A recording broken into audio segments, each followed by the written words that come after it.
Posting an examination in the entered apprentice degree. This presentation was prepared by Brother Frank McKenna and myself, Adam Witt. Light in Masonry is the textbook for the entered apprentice degree. It not only contains what will be on the test, it provides a solid foundation for your Masonic career.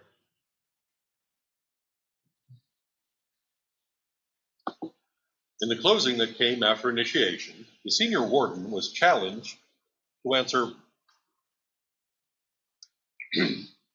In the closing that came after initiation, the senior warden was challenged to answer some questions about being a Mason. One of the first questions was about what we are here to do. In the ceremony, the response to the questions are standard answers. Why are you, me, and every one of us here? Why did you plunk down some perfectly good money, fill out the paperwork, experience the interview, get dressed, and come knock on the door? What did you find? Before you can answer, you need to know more about who we are and what we do. Your journey begins as you pursue the learning platform provided in the textbook and work with your mentors. We begin by learning how to navigate the textbook. The good news is that knowledge will transfer to the two that follow.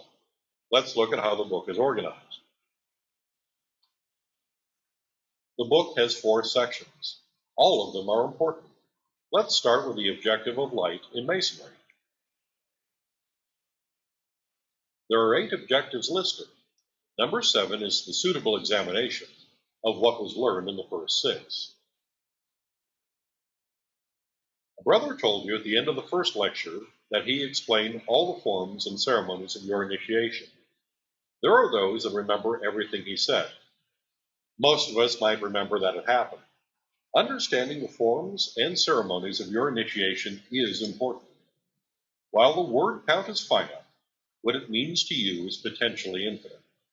As you participate in the craft, you are going to continue to discover meaning in our ritual. What you learn is what shines the light on what we are and helps you to understand what you did come here to do. We begin by reading Learning Module 1. 15 pages later, you are fully informed and ready for the written examination. The adage of what we put into it determines what we get in return applies. It is hoped that the time invested in the study guide and the appreciation and understanding contributes to your building a better Masonic edifice. Before we can get to objective number 7, you must complete the questions asked in the study guide and review and discuss them with your mentors. Let's take a look at Learning Module 2, the study guide. The study guide is an open book examination. Page 21 reveals the secret of where we find the answers to the questions beginning on page 22. Remember reading the directions to insert tab A in a slot B? The answer to question 1 on page 22 is found on page 7 and is marked with a square and compass symbol. Don't worry, none of your brothers will tell the women in your life that you followed directions. You and your mentor have options. You can look up the answers and copy them. Your mentors can check that your answers match because their version of the book has the answers printed in red. Or you can complete the questions and approach the answers on your own. You can engage in discussion with your mentors to find out why the answers are correct. Understanding the answers is essential to your career as a Mason. In the midst of doing this, we have page 26. Hint, this will be on the test. If you, your mentors, or your lodge is focused on doing the minimum necessary to get the next degree as quickly as possible, you are not getting a good return on your investment. All brothers should be encouraged to learn all that is presented and to consider, meditate, cogitate, ponder, or simply just think about what is there. Now comes the paperwork on page 32. Counselor, mentor, poster. A rose by any other name is the person or team working with you. They will be happy to sign. The next line is for the worshipful master. This is when the worshipful master invests in learning about you and encouraging you to become an active brother in the lodge. You being a successful brother is important to all of us. Our future as a fraternity depends on it. We are now ready to post for the suitable examination the brother mentioned in the first or the entered apprentice charge. That brings us to objective number 7 and the topic in the module 3, the test. The first task is learning to read what we call cipher, letters representing words. Your future education in Masonry requires learning to read and speak cipher.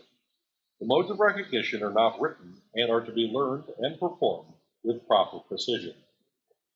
Your mentors will teach and rehearse with you. Memorization is required.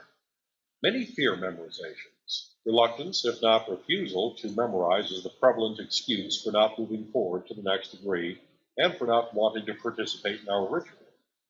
The response to the first 26 questions seems minor compared to the seemingly large clump of letters that make up the obligation.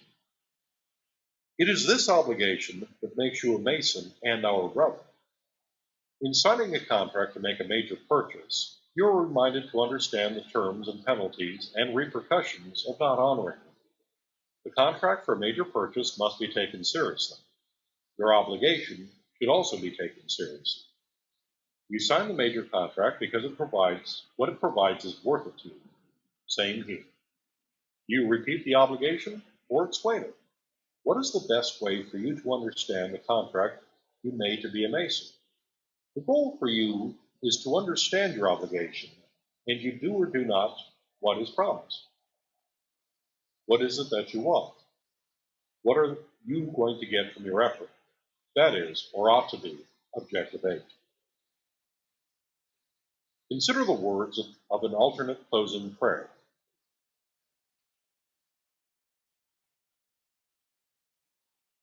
In order to devote your life to becoming a true and faithful brother among us, you must devote your life to the discovery and study of those great moral duties that Masonry teaches, and practice them in your circle or family, friends, business, and in your Masonic life.